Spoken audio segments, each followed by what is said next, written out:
The story of Gandhi's funeral is a story not only of immense crowds, but of the tremendous influence the Mahatma had over his countrymen. People of every walk of life are seen assembling for the funeral, and they came in their hundreds of thousands.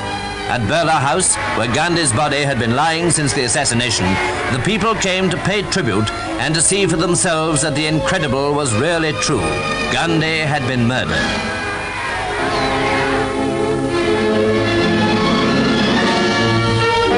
Grief was everywhere, for the whole land was in mourning. But here in New Delhi, the climax of sorrow was reached as Gandhi's mortal remains were borne out at the start of the funeral cortege.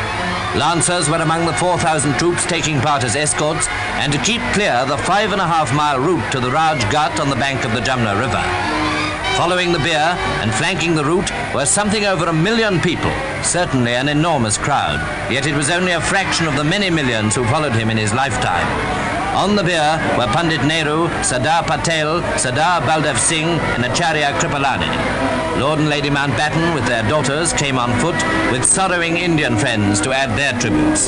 They reached the Ghat before the cortege arrived, for the procession, surrounded and accompanied by so vast a throng, took hours to make the journey.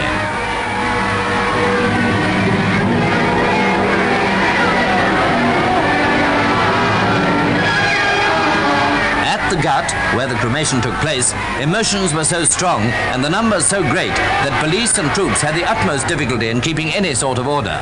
As more and more people arrived, those in front were pressed nearer and nearer to the pyre, and it's reported that the Governor-General and his party were seriously involved at one time in this extremely difficult situation. The cremation was carried out in accordance with custom and tradition, and however disturbing it may be that these scenes occurred, they are surely understandable.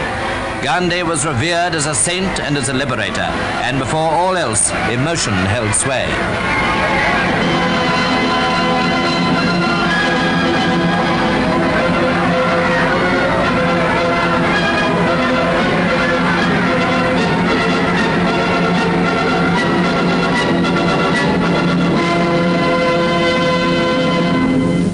Afterwards, the scene gave place to one of simple mourning, as people came to pay their last personal tributes.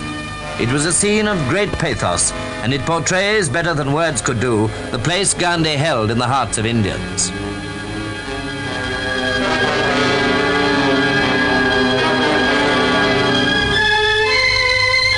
The final scene shows the collection of the ashes on the funeral pyre. This was the task of priests and close relatives of the Mahatma. It was the prelude to the casting of the ashes into the Jamna, the Ganges, and other holy rivers of India.